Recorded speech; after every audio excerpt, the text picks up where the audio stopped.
Coaches. Blow the whistle, ay. Blow the whistle, ay. Blow the whistle, they can't hold a flame against you, ay. Blow the whistle, blow the whistle, ay. Blow the whistle, got the game, it ain't no issue, yeah. Blowing the whistle, I had enough with you, the championship, it is gone. Ain't listen to you, I can't give it to you, cause you don't know what I've been on. This is the Coaches Podcast. What is going on, everybody? Welcome back in to the Fantasy Boat Hat Coaches Podcast. I am your host, as always, Coach Steve. We decided to wear bucket hats for some reason today, or hats in general.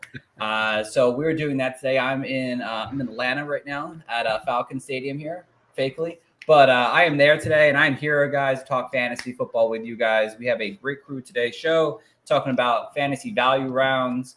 We're going to do some news, play a fun game, fun things going on today. So let me introduce my crew. Coach Jibbs, welcome to the show, my friend. I'm good, man. You know, I had to rep the bucket hats today with all the NFL training camps going on. You know, you got to keep cool while the sun's beating down on you. So, man, I got to rep my birds. And I'm sure John does that, whatever. I can't really see what's on his hat, but it's his podcast. It's his other podcast. Yeah. Sorry. Yeah, this is the other fam. FTLS. This is my coach's hat. This is perfect for when I'm, beating up on the little kids. I get the sun out of my face. I can blow the whistle. But yeah, we're in training camp, man. We're right near the edge of football. We gotta get in shape. I gotta get in shape myself. I'm not ready for these 2-a-days that we're doing. Listen, it's tough out here. I can't believe it's almost football season. Yes, that is true. Yeah, we are in the thick of things. The Hall of Fame game was last week, and now we have our real first week of the preseason. But let me introduce our guest today, a dear friend of mine, Jorge Martin. How are you, my friend? Welcome to the show. Muy bien. Best shape of our lives right now, right? No, come on, Coach Bats. Come on. I forgot we're at that part of the season. We're all in the best shape of our lives. I wish that was the case. Maybe at the end of the season I'll feel better. But for now, guys, we got a lot to talk about today. Obviously, we're going to be talking about some news. So let's just get started with the news for the day. So, all right. In terms of news, guys, a couple things going on, a couple small signings, a couple little injuries here and there. Obviously, Kenny McIntosh out a couple of weeks with a knee sprain, the rookie running back for the Seattle Seahawks. Obviously, we know that, Zach Charbonnet and Kenneth Walker were dealing with injuries on their own. So we're going to have to wait and see who actually is going to be playing week one for the Seattle running game. That's going to be very interesting. N'Keal Harry, I'm sorry. I'm all over the place today. Signed with the Vikings this weekend. Again, he's a name that people got to remember, but he did sign with the Vikings. Marlon Mack did sign with the Arizona Cardinals, a guy who a couple of years ago tore his Achilles and really hasn't been the same since, but it will be interesting to see if maybe he can stick a role with the Cardinals there. Kenyon Drake signed with the Colts with everything they have going on with Jonathan Taylor out, Zach Moss hurt. So they went and got themselves a veteran running back in the backfield there. But the real thing I want to talk about here, and it's something that we were waiting to happen, and it finally has, and it's Alvin Kamara gets a 3-game suspension for the incident that happened back during the Pro Bowl. Tell me, guys, what do you think of this, and where are you drafting out? Are you drafting Alvin Kamara, and where would you draft Alvin Kamara in redraft leagues this year? Jorge, since you're our guest, you get to go first on this topic. Yeah, I've actually been drafting him a lot. I look at him as this is a buying opportunity because you're not drafting him to be one of your top 2 running backs. So you're drafting him maybe your 3rd, maybe your 4th, and he's after 3 weeks. Then hey, you know what? He could be a flex play if somebody got hurt. They could sub into the top one of the top 2 running back slots. I like it. Total buying opportunity. Yeah, I expected more. I thought he was going to be out like as long as Jameson Williams, but total. I think he's going in the 90s in underdog drafts. Yeah, sign me up. Betting in the NFL is more serious than punching somebody. So, yeah, welcome to the NFL, Coach John, Coach Jibbs. How do you guys feel on the Kamara news? go ahead, John. Go for it, Jibbs. Okay. Oh, for me, I would have drafted him still where he was being drafted at in the 90s, right there. But given the news, 3 games, man, I'll take any RB2 on my roster. You give me 8, 9 points, I'll take that for 3 weeks and insert Kamara right in there. And I'll probably feel comfortable drafting him in round 6. I'm sure like ADP is gonna rise meteorically, so like I wouldn't be surprised if he's a round 5 pick by the end of August. Yeah, I'm glad Jibs brought it up too, is because I wonder what I think the fear of the suspension might have been depressing his ADP. So now that people know it's only 3 games, if he goes up, I'm probably out. Like if he goes up a round or a round and a half, I might not. But if he stays where he's at, Jorge said it best. It's going to be, you can plug and play for 3 weeks, and then all of a sudden you get this guy back in your lineup who, we did see a little bit of drop off in performance last year, but last year the team stunk. It's totally different. They have Derek Carr now. And, again, he's not going to probably be a top 3, top 5 guy anymore, but he could easily, with his pass catching prowess, be a top 15 guy. And if you're getting it that late in a draft, you're like, all right, fine. Yeah, I'll take RB 11. That's fine by me. So, I think the 3 games, and again, we can have a podcast and talk about it at nauseum, but I don't know where these suspensions come from. I don't know where Goodell picks these numbers at random, but 3 games. So, I mean, we can all deal with 3 games. I was expecting at least 4. So 3 to me is fine. Like I was drafting him planning on 4. So now he's only getting 3. So I am happy. Yeah, no, it's definitely probably, almost best case scenario for his fantasy value, obviously. I think if round 6 comes around and I don't like what I see, I wouldn't mind taking it because I feel like there is still RB1 upside in this game. You just have to figure a way to deal with the first 3 games, which is basically nothing. You don't panic until after September for fantasy football anyway. So if you happen to need a guy who puts up 5 points on waivers or one of your backup running backs, you do that for 3 weeks, and then you get Alvin Kamara back the rest of the season. So again, people who drafted early, best ball, things like that, maybe the Scott Fish Bowl, they probably got Alvin Kamara on a pretty good late round deal. So good for those people. And of course, we will see, John did, we will see if Alvin Kamara still has it. He is 28 years old, so he's not the same young sprout he used to be. So we will see how that works about. So again, that's really most of the news there. Nothing too crazy. Obviously, all the training camp hype and everything going on. And of course, the first week of the real preseason. So that is enough for the news for today. And now we are back to the full screen, and we're going to go over the game. Our immaculate grid. We've been doing it the last few weeks now. It's a nice little 5-minute chunk of change that we like to do here if we can. This week, this episode kind of fits it. So if you guys don't know what it is, I will bring it up on the screen here in just a second. So if you're not watching live, you should definitely tune in to our YouTube channel, The Fantasy Coaches. All right, guys. So this is basically what it is here. It's a grid of naming off players that fit both categories. So this week, or today's grid, there comes out daily. Today's grid, on top, we have the Cleveland Browns, the Tennessee Titans, and the word Super Bowl champ. And down the left side, we have the Tampa Bay Buccaneers, the Las Vegas Raiders, and the Miami Dolphins. Basically, you have to come up with a player that fits the categories, say the Bucs and the Browns, and a player that played for both teams. We've been doing pretty good. I think last week we actually got it all right. So let's see if we can do it again this week, guys. And tell me, do any of these stand out to you guys? Super Bowl champ Rondé Barber. Rondé Barber. All right. Rondé Barber. I love it. Was he there? I don't even know. Hell yeah, John Gruden, 22.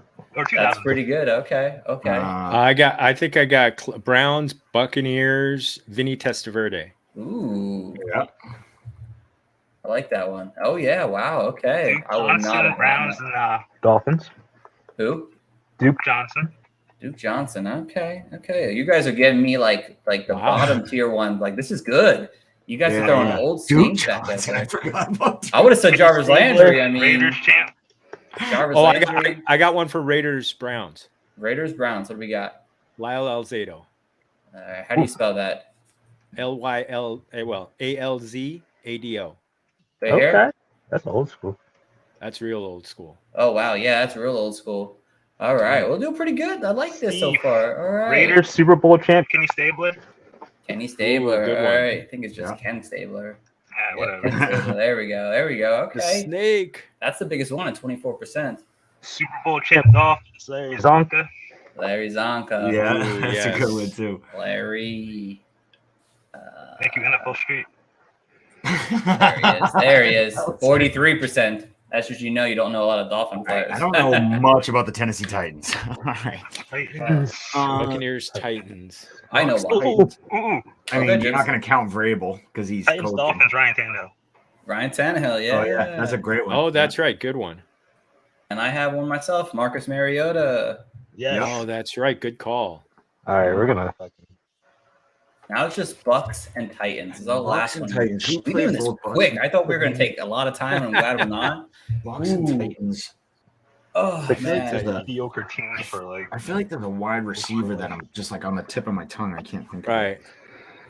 Of. The wide receiver would make a Not lot of Cortland Finnegan. Oh, I don't think. Julio Jones. Julio Jones, yeah. Julio Jones, yeah, that guy. Yeah, him. How soon we forget? Wow, we Hey. got so quickly here. It's That's funny. crazy. 200. That's pretty. 260 is pretty good. Is I'd say it? that's pretty good.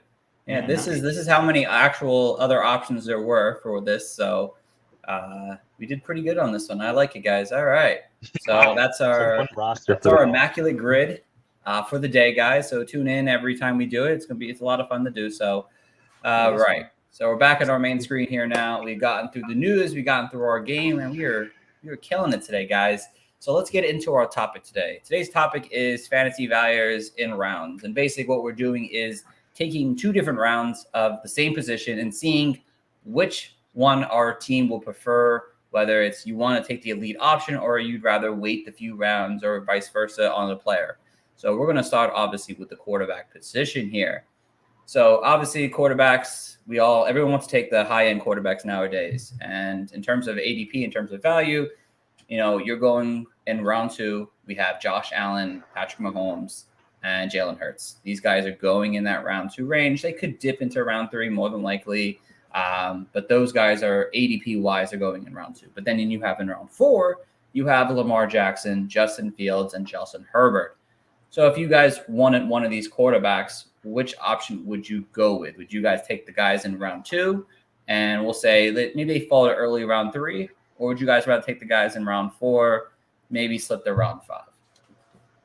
Jorge, you're the guest, so you can go first on this.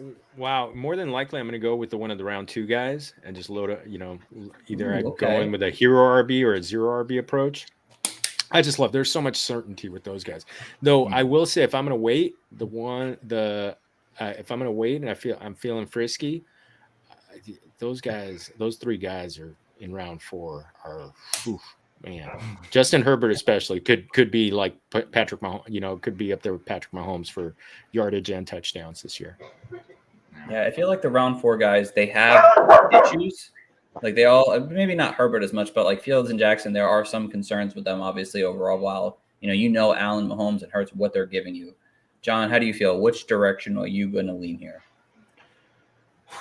I mean, it's tough, right? Like, my gut reaction says I want to go with Lamar Jackson in the 4th because I do think Lamar Jackson has just as good of chance of finishing RB1 as RB1 at quarterback 1 as anyone else. So I like Lamar Jackson in the 4th, but what Jorge said is true. You get security with Josh Allen, Patrick Mahomes, Jalen Hurts. Like there's no world where these guys outside of an injury, there's no world where those 3 really kind of crap out on you, even on a given week. Like we've seen Lamar Jackson have bad weeks. We've seen Lamar Jackson get injured. Like, I don't know. It's kind of rare that you have a bad Patrick Mahomes week. It's rare you have a bad Josh Allen. Like you don't see them. So for that part, I do think like I'd rather none of these guys and go someone much later. But if I have to take one of these 2, I guess I'll take round 4. I still think there's so much value in round 2. So many like you could still have a superstar wide receiver. You could still have a superstar running back. It's like, I don't know. It's kind of tricky in the first, second rounds. Even round 4, I'm kind of like, I don't know about quarterback. But if you're going to make me, I'll take Lamar Jackson in the 4th. All right, so we got 1 for round 2, round 4. Jibs, which way are we leaning here? I'm gonna lean round 4 as well, and this comes down to like a team building like exercise for me. It's just I can't pass up on like some of the names, especially like early round 2 or late round 2, early round 3.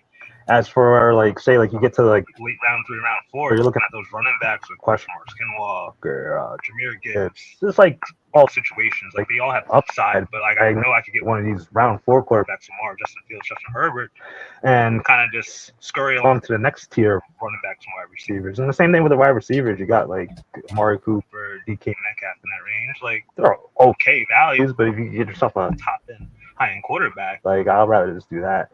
No offense to like Josh Allen, Mahomes, and Hurts, they're all my guys, but man, I can't pass up like on like let's say like I don't know, maybe a Garrett Wilson or someone like that, someone of that ilk.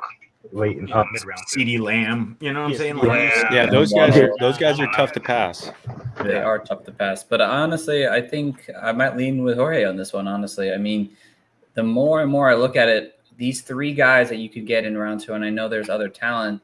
There's just no downside to them. There's nothing you could say about any one of those 3 guys that like Josh Allen, he got more weapons. Patrick Mahomes, he got more weapons. Jalen Hurts, he got a potentially more dynamic run game. It's like there's nothing you could say. They got better. Their offenses got better what they were last year.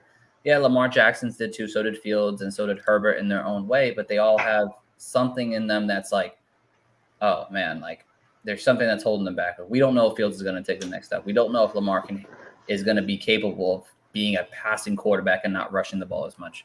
We don't know if Herbert, can take that next level that we're waiting for him to see that we thought he could. So, like, the round 2 guys are just so consistent. So I might lean on that direction there in round 2 guys. So I do like that approach. But I think any one of these 6 quarterbacks you could get any moment and they'd be good, even if you waited or took them early. So. But we I don't want to leave. I don't want to leave any draft without one of these guys. Plus Trevor Lawrence. Yeah, and Joe Burrow. Trevor Lawrence. He's in the middle of those 2. So, but yeah. But you're right. You're absolutely right, Jorge. That's the thing I think we need to talk about is so often we've been taught for years, like, oh wait, you'll get a quarterback later. Don't worry about it. I think now fantasy is starting to shift and like, no. You need one of these guys that can put up 40 points on a week. It's like that really helps. And so, if you don't have a top, I think there's really like 8, 9 guys. If you don't have one of those top 8 or 9 guys, then you at that point, you might as well absolutely wait for like a Desmond Ridder, Jordan Love. Like at that point, like wait, like what's the difference of getting, some of these like middle Kirk Cousins, like these middle quarterbacks to me. That is what we're going to talk about here next, actually, here in our next slide here. Thank you, Kyle. Appreciate that. Kyle said hats off to you guys. Hats off. I like that quarterback analysis. Yes. So this is where things get tricky here because maybe you do miss out on those top 6 quarterbacks, maybe or top 7, top 8, whatever, top 8. Maybe it's a 12-man league. You miss out on those guys. But then you have in round 7 and 8 guys who have potential. Deshaun Watson, we've seen him be a top quarterback before in the past. Dak's been pretty consistent when he's on the field. Tua, again, same thing. When he's on the field, he's been fire. And you get these guys in round 7, around 8 range, or do you wait to the double-digit rounds and go get Anthony Richardson, Aaron Rodgers, Geno Smith, who was a QB1 last year, or Jared Goff, who the Detroit offense is really clicking in 23. So which direction are you guys here with? Are you going to take the guys maybe to the end of potentially the last QB1 potential, or would you guys rather than wait for round 10 for these guys here who all might have flaws in their own? Obviously, it's pretty out there. I'll start. And I think, honestly, Anthony Richardson throws a bit of a curveball into this because I do think that there is a world where he has crazy upside. I don't know if I see it year 1, but, if it happens, it could happen. But honestly, Geno Smith is the only name that sticks out to me on this list that I would be willing, where I'm like, okay, like, I know people probably get tired of it. You don't want to hear the Geno Smith story, but it's like we just gave him probably the best college wide receiver in the, coming out. We just gave him that. He has DK Metcalf. He has Tyler Lockett. He has 2 of the best running backs in the league. I mean, every piece around him is awesome. Like it's great, and even Noah Fant, finally coming into his age as a tight end. Like, I don't know. I don't see a real, and he just was quarterback 8. So it's like, all right, fine. Like, I guess I'll get a guy who's probably going to be anywhere from quarterback 7 to quarterback 13. Like that's, that to me is like the same as but I get it at round 10. I mean, that's the same as Dak Prescott. Dak Prescott's the same thing. I just get him in round 10. So, I know people get tired of Geno Smith. You don't want to believe in Geno Smith. I don't, because he's a, tread on his tires and he's bounced around the league, but I am in on Geno Smith being totally fine for 2023 and being great, to be honest with you. So I would take my chance there in round 10 over any of these other guys. But yeah. All right. So you'd rather take the round 10s over the round Yeah. So 7, ultimately, I'd rather take round 10. I respect it. All right. Jibs, Jorge, who wants to go next here? I've actually got I built a little bit of a strategy around these late round, around these quarterbacks where if you don't get there, and it actually involves kind of a platoon. And Goff is one of the guys that I looked to platoon, and you guys kind of besmirched the name of Kirk Cousins. But what was one thing that both Goff and Cousins did very, very well last year? They balled out at home. Mm-hmm. And I looked at the schedule after it came out. If you went weeks, 1 to 17, taking to the playoffs, there at least one of them is home 13 out of 17 weeks, and then and then after week 6, you will have at least one of them under a dome. So for the rest of the season, the rest of the season. In fact, they even play each other a couple of times. So the weather is so you could actually just pick and choose. And there are some shootout possibilities in there. There's a week 17 game where Goff goes off against Dak Prescott in Dallas, and then Green Bay is at Minnesota that week. So Justin Jefferson's going to go nuts. They play each other in week 16. So I like that QB platoon. You have to burn an extra spot, not like what you're going to do when you've got one of the elite QBs. But I like playing around with that, but I also did want to give a shout out also to Geno Smith. Low key, one of the best quiet breakout years that we've had in a long time. Mm-hmm. Geno saved my ass last year. I'm gonna go with the round 7 and 8 guys. No offense to the round 10 guys, but if I miss out on my first 8 options at quarterback, I kind of feel like, even though you don't really have to get one immediately, because you have still a bunch of, at least probably 20 other quarterbacks, but Deshaun Watson, we all keep mentioning on the podcast, this guy has the ability to be a QB1 in fantasy. He has rushing prowess. He's going to get his throwing act together. He's going to be 1 year removed from whatever he did. So I feel pretty well with him. Dak Prescott, as unsexy as the name sounds, this guy probably has the highest floor out of everyone here. He has a good offense. I know it's probably going to slow down and whatnot, but it ain't sexy, but I'll take what I can get from him. And 2 was one of my breakout quarterbacks this year. So I like all 3 of these guys, but it's just out of the second group. Thank you. Yes. I gotta figure that out. Basically on the second group, I'll take Anthony Richardson. Aaron Rodgers is going to be a head case. He's definitely going down the path of the Asian quarterback. Geno was a godsend last year, and I do like what Jorge said about the home dome. So I'll be more interested in Jared Goff nowadays. Say something about dome. All right. So I am gonna keep this a split as well. I wanted to have a real winner, but no, I'm gonna go with the round 7, 8 guys. To be honest here, I like the round 10 guys. They're perfectly fine. If you want to wait for those guys, I completely get it. But I feel like there's still some sneaky upside that these guys in their 7 to 8 range that have potential to match with the guys we just talked about here. I think Watson still has a chance to bounce back to his old form here.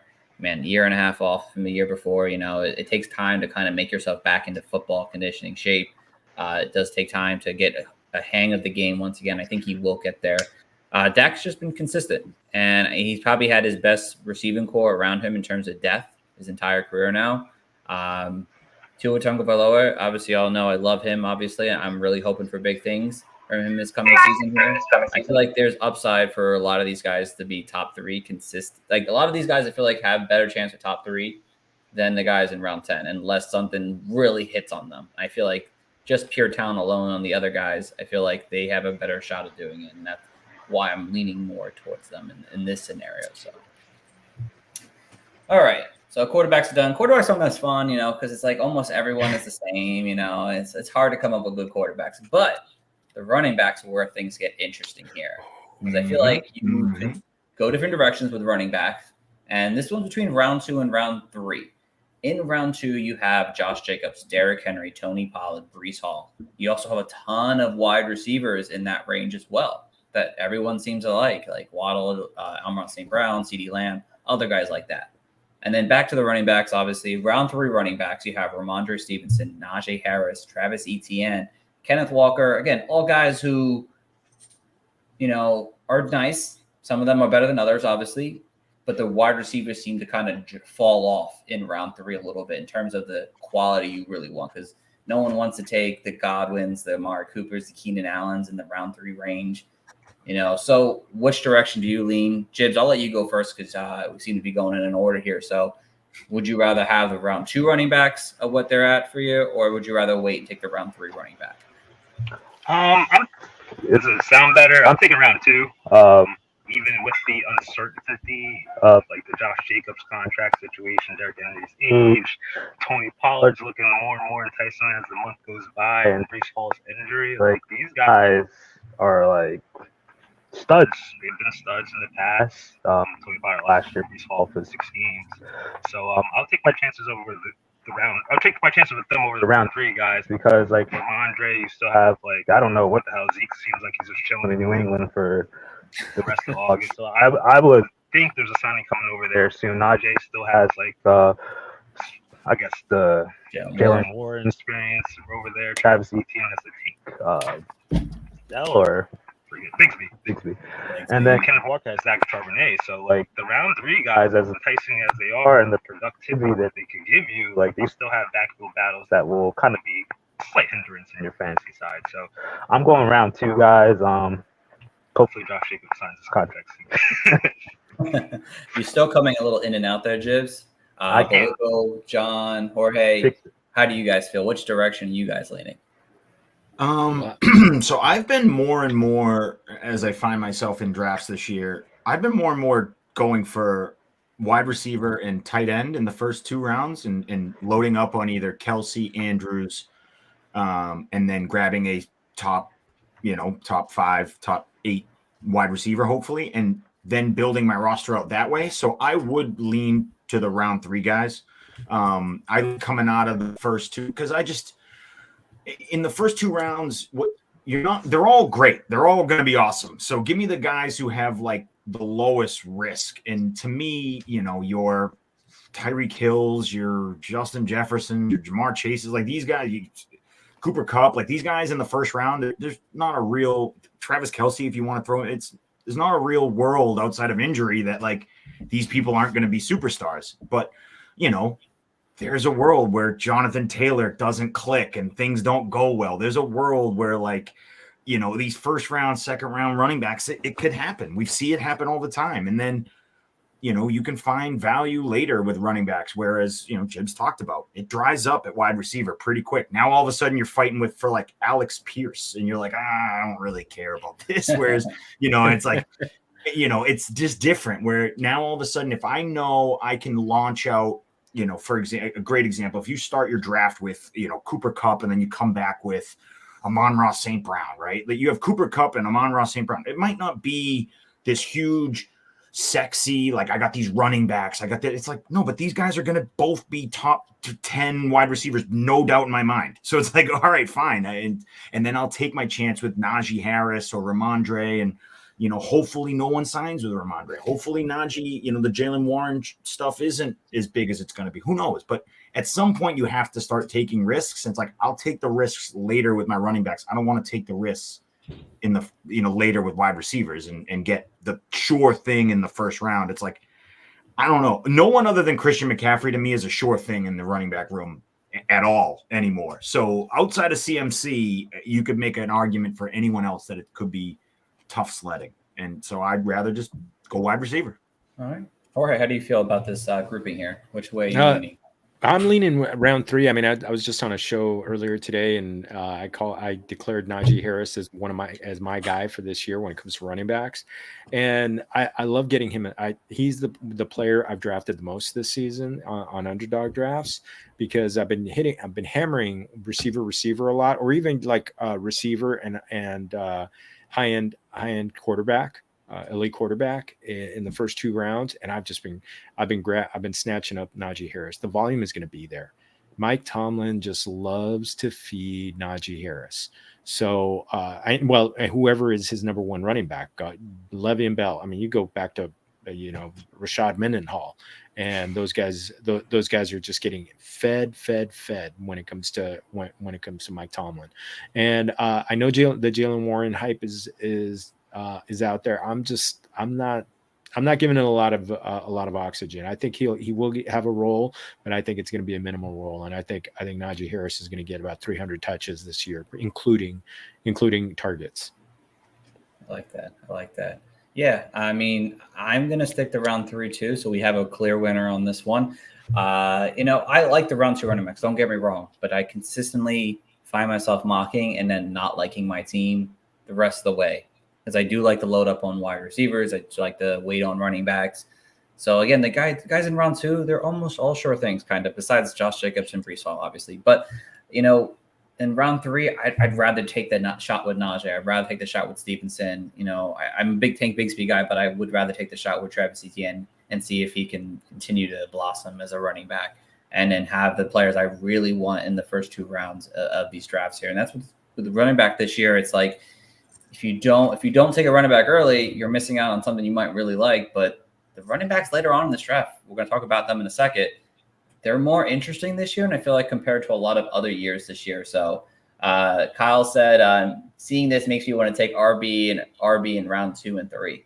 It's not a bad way to go about it, that's for sure. But thought about it. There's definitely some better values in a little bit we'll mention here that could be worth it rather than taking these 2 in the first 2 rounds. But Kyle thinks differently than us, so I like it.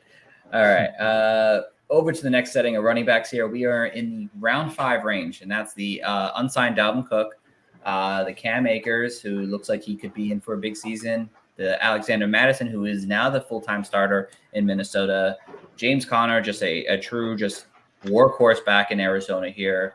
Then you have in round 6, you have newly acquired DeAndre Swift, injury-prone type of running back. You have first-time starter Rashad White of the Tampa Bay Buccaneers.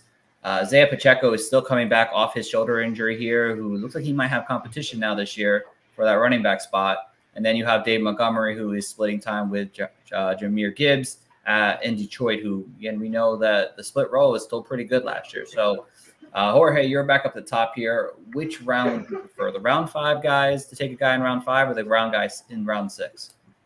Wow.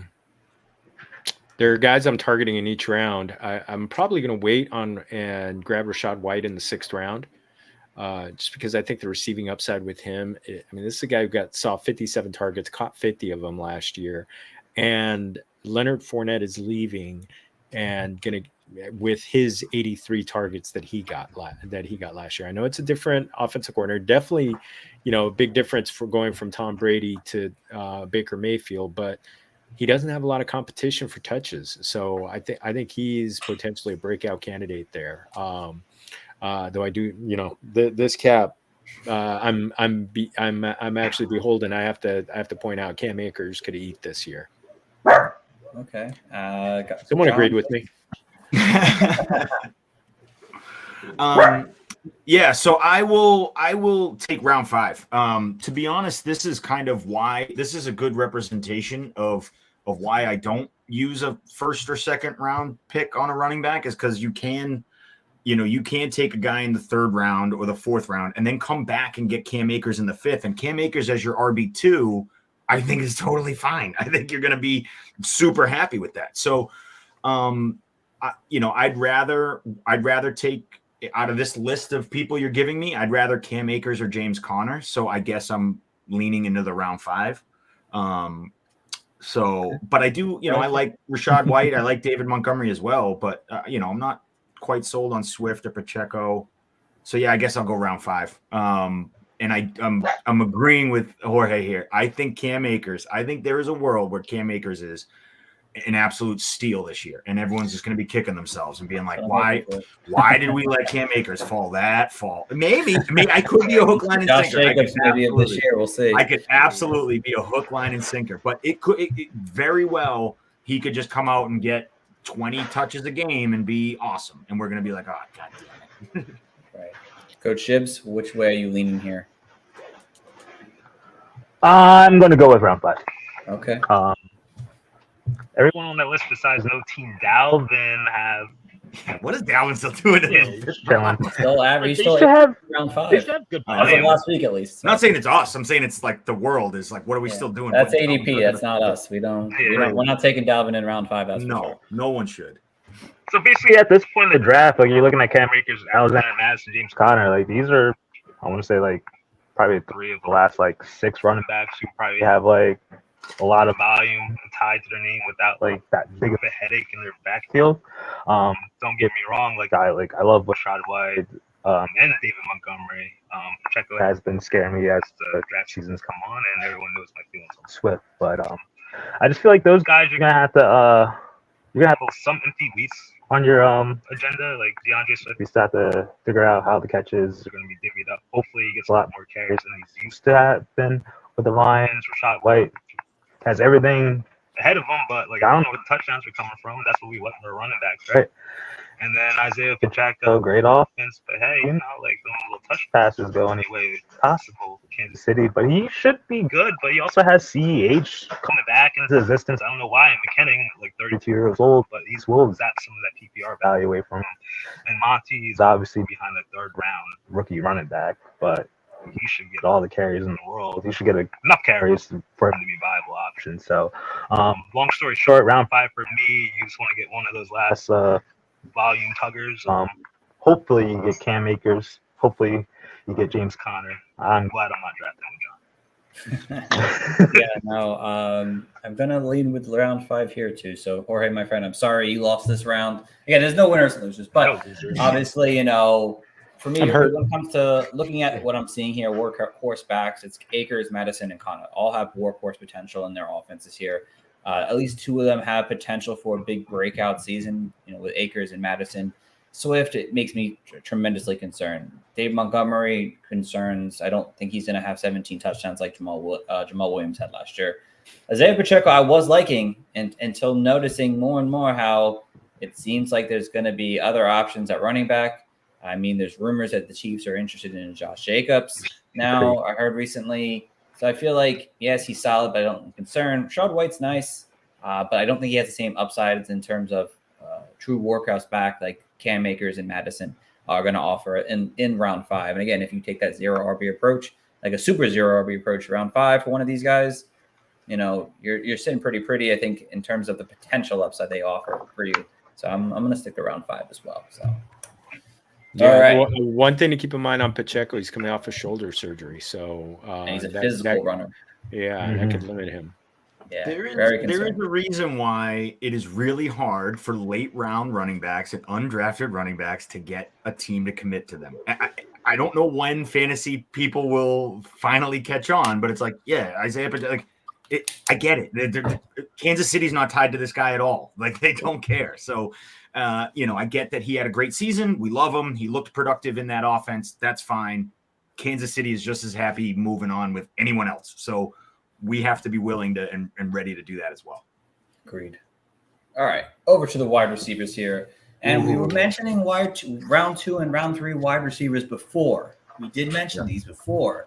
But now we're back to these round 2, round 3 wide receivers. Round 2, we have the CD Lambs, the AJ Browns, the Devontae Adams, the Garrett Wilsons, the Amon St. Brown. All these guys could also potentially go into obviously round 1, 2. I've seen it. And then obviously in round 3, while I did say it was not great, but a lot of these players are going earlier. But in round 3, in terms of ADP, you have the Jalen Waddle, the Chris Olave, the Devonta Smith, the T. Higgins, the DK Metcalfs. Which round, in terms of the wide receivers, are you guys going? John, you can go first on this one. Well, I'm so glad we're doing this because, like, for example, if in round 1 you get lucky and you get Jamar Chase. And then in round 2, you get A.J. Brown. And then in round 3, you get Najee Harris. I think you're doing just fine to start your draft that way. I think you're doing just fine. So I'm going to take round 2 wide receivers. I mean, these guys, A.J. Brown, CeeDee Lamb, Devontae Adams, Garrett Wilson, like all 4 of those guys, if they were in the top 4 or top 3 of wide receivers at the end of the year, you'd be shocked. Like something would have to happen, but it's not out of the realm of possibility. Devontae Adams could have a 15 touchdown season. Garrett Wilson could have 1,500 yards and 10 plus touchdowns. CeeDee Lamb easily. A.J. Brown easily. So, these guys that could, again, be absolute difference makers in fantasy. Like if say something clicks and A.J. Brown gets 1,500 yards and 14 touchdowns, like that is a game changer. So, yeah, I'll take that in the second round. Like that's totally fine. And now this sucks because if you look at round 3, a lot of these, I like DK Metcalf. I love Chris Olave. I love Jalen Waddle. Wow. But they're not A.J. Brown. They're not Devontae Adams. They're not these people. I think you're a fake Olave fan, man. No, don't put that evil on me. So I it sucks because I am. I mean, I'm like one of the biggest Chris Olave fans there is, but he's not. You know what I'm saying? Like if I'm doing full roster construction and everything else, like yeah, I'd rather have, A.J. Brown and Najee Harris than maybe, whatever the other one, was. We were looking at like, the Tony Pollard and Chris Olave and Derrick Henry and Chris Olave. It's just, you can make it work, but it's just tricky, sketchy. Oh, for sure. Jibs, Jorge, which one do you guys want to go? I'm going round 2, just powerful superstardom on that side of the thing. And don't get me wrong, like if you do start running back again, like if you get a Chris Olave or a T. Higgins, maybe a while or 2. Some guys who like have touchdown upside, like larger touchdown upside rather than like Devontae Smith compared to like A.J. Brown. So I'd rather go with the strong fellows rather than the second fiddles on the respective offenses. Yeah, Jibs, I'm with you. I love round 2. I mean, I look at Devontae Adams, A.J. Brown. I mean, all 5 of them have a shot at 100 receptions this year. I don't know if I could say that about all 5. Maybe Devonta Smith, but I mean, those guys are more efficiency. But yeah, all of them could get 100 receptions. Devontae Adams is still a touchdown machine. I think he's criminally going in the second round is just there's no reason for that. And Garrett Wilson getting the most accurate passer in the NFL in NFL history. Gosh, I mean, it's they're going to make some beautiful music this year in New York. I think give me round 2. Yeah, I think we're going to make it a four-peat here, all round 2 here.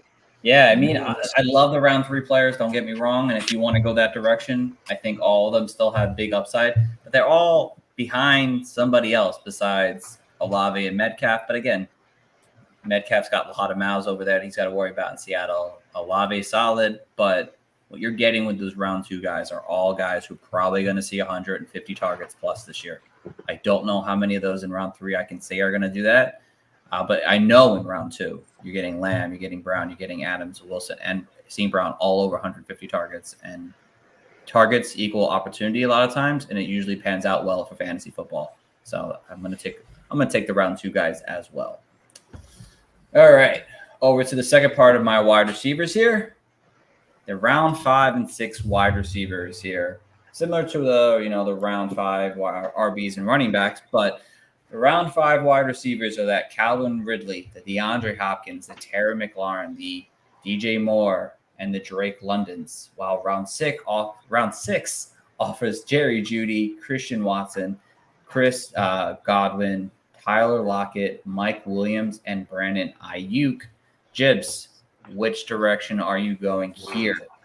That's a tough one. Since I'm a round 4 running back stand, I'm going to have to say round 6 just to make the exercise work. But don't get me wrong, like, out of the round 5 receivers, I probably would be indulging in Ridley, Hopkins, maybe DJ Moore. But round 6, I feel like I could get, like, my running backs all situated and still have, like, an upside play. Like, I'm very I'm very excited about Jerry Jeudy this year with Sean Payton and Russell Wilson's revamped Denver Broncos off.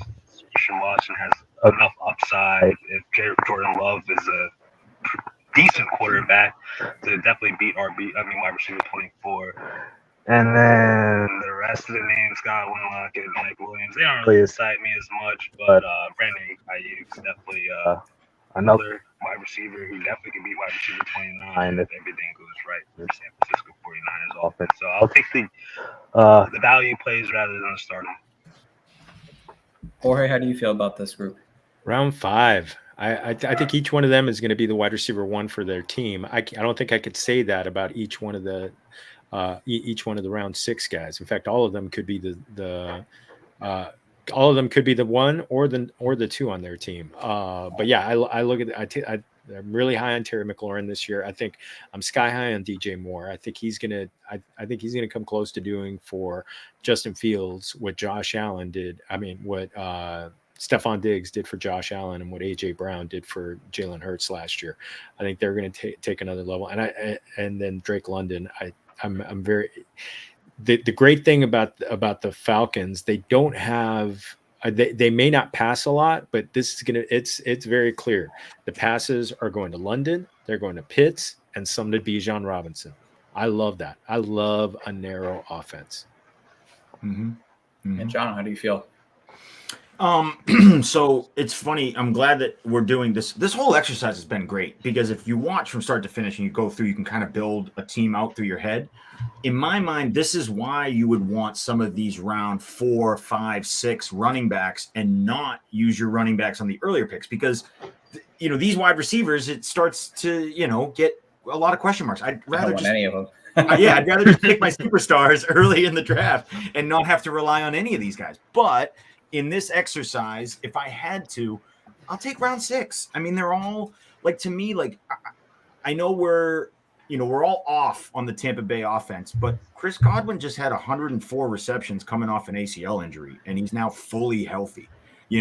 Christian Watson had a stretch of games where he looked like a world beater. It's just Jerry Jeudy, another one. We don't love what's going on with Denver and that situation, but Jerry Jeudy had a little bit of a breakout towards the end of the season last season.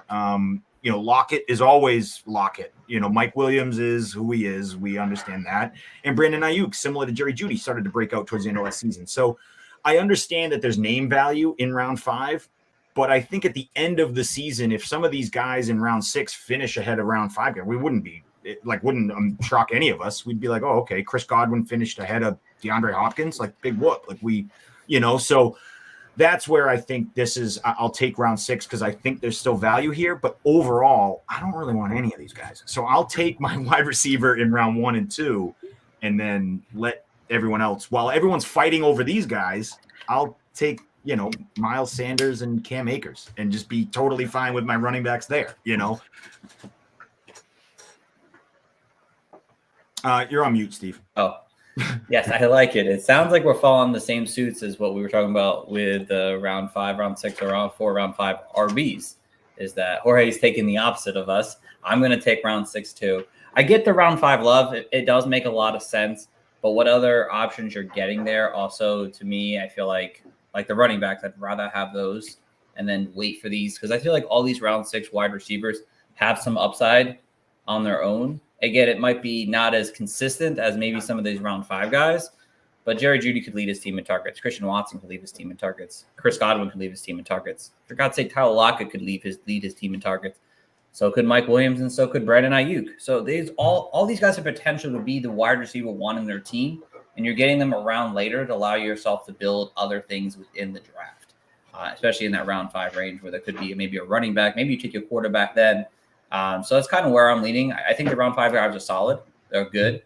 But I think the round 6 guys, they don't have this. They have upside, but the consistency could not be there. But I like the upside, so I'd rather go that direction in terms of my drafting. So I'm going to take the round 6 here. So, all right. we are on to our final slide of the night, guys. Here, tight ends. We have to talk about tight ends, and it's hard because obviously, if you're not taking Travis Kelce or Mark Andrews, Yeah, or it's whatever, like round 1 or round 10. Where are you taking? No, where are you taking a guy? We're not doing that because it would be too easy. I feel like this is a pretty solid grouping here that I'm going to show in a second that will make us maybe. I'm hoping it does at least. So let's see. Round 6 tight ends, round 8 tight ends. You have round 6. You have Dallas Goedert, Darren Waller, 2 very good tight ends who've been a very elite option at times over their career, obviously. And then you have the round 8 guys like the Pat Freiermuth and David Njoku, guys who really haven't had upside seasons in their careers, but have had decent seasons and are pretty good overall tight ends to have, but you're getting them 2 rounds later. So which direction do you guys lean here? Jorge, you're back on top here. Round 6, round 8 tight ends. Yeah. Where's Chig? Can I go off the board, Chig? No, he's later. No, when I look at this one, I look at who I'm going round 6 just on the simple fact that I think Darren Waller is going to be the number 1 target on his team, and Waller, it's kind. I mean, you've got the offensive coordinator helped build the scheme with Travis Kelce in it. Darren Waller's the most talented pass catcher on the team. I think he's a really, really good pick this year. I do like the other ones though, but I'm gonna stick with round 6 and go with Waller. Okay. John? Yeah, I'm kind of the same way. I've always thought, and over my years of playing fantasy, you need to have to be a tight end with upside. You either need to be a top 2 target in your offense or have double-digit touchdowns. Like that's how that's the only way you're going to get into be a legit difference maker at tight end. And so I don't know if David Njoku will get double-digit touchdowns. I don't think that'll happen. I don't think Pat Freiermuth will probably get double-digit touchdowns, so that's not going to happen. And neither one of those guys are going to be a top 2 option on their team. So it leads me to go round 6. And again, I'm lockstep with Jorge. I think Darren Waller is in line for 130 targets and 140 targets. And I can't name too many other tight ends that will have that volume. What we get out of it in the New York Giants offense, that's what's going to be the limiting factor of, how many times does he get in the red zone? How many times do they sustain a drive? How many times does Daniel Jones throw a stupid interception? Like all this stuff that can easily happen because it's the New York Giants. That won't happen for Dallas Goedert. The only difference is Dallas Goedert is in an offense where there's a million people to throw to. So I'll take Darren Waller out of this. I'll take round 6, Darren Waller. But it's relatively close, I think. Okay. Coach Gibbs, where we at? It's round 6, but it's just Waller. Like I have no rhyme or reason why Goddard is going as the 61st or tight end 6. Like the guy is competing third fiddle in his offense for targets. Maybe Swift even takes a chunk of his, but like the guy hasn't even scored more than I think 5 touchdowns. That's the max in the NFL season, so he has low touchdown upside. So I'm totally out on Dallas Goedert. Meanwhile, you got Darren Waller, 6 picks behind him, number 1 receiving threat in the offense. So I'm very excited about Darren Waller this year. I'm sure the whole fantasy community is. But around 8 guys are not bad. Like I'm definitely higher on Kenny Pickett than probably a lot of people, and then Deshaun Watson has hope. So there's hope for those 2, but like it's going to be that tight end disaster land that we all know. So try to get your guys early or just try to wait for the value. But I'm going with Darren Waller, not Dallas Goedert. All right. I thought I would maybe give you guys a little more hesitation, but all right. I see how it Who's is. 8, by the way? What? Tight end 8. Ooh, I will find out 6, in 30 7. seconds. Tight end 8. Oh, let's play a game. Let's guess. Tight end take 8, a guess. I'm gonna guess tight end 8. So you got 7 is Darren Waller. It's probably It was my bust last week, if you can remember. Oh, Ingram? Ooh. Yeah. Who? Evan Ingram. Oh, Evan yeah. Ingram. Yeah, that makes Evan sense. Ingram. Okay. Yeah. Okay. Yeah. But, I was going to goof around and say Taysom Hill. Taysom Hill. Evan Ingram. Yeah, Kyle was on Evan point with Ingram. that too. Yes, Evan Ingram is that answer.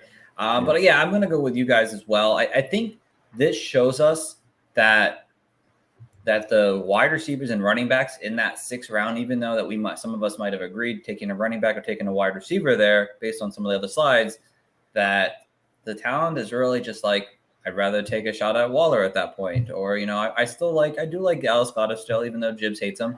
But, you know, I still think that's a better option to take a guy who has that kind of consistency and upside in their game compared to a guys like Pat Freiermuth, who's just okay.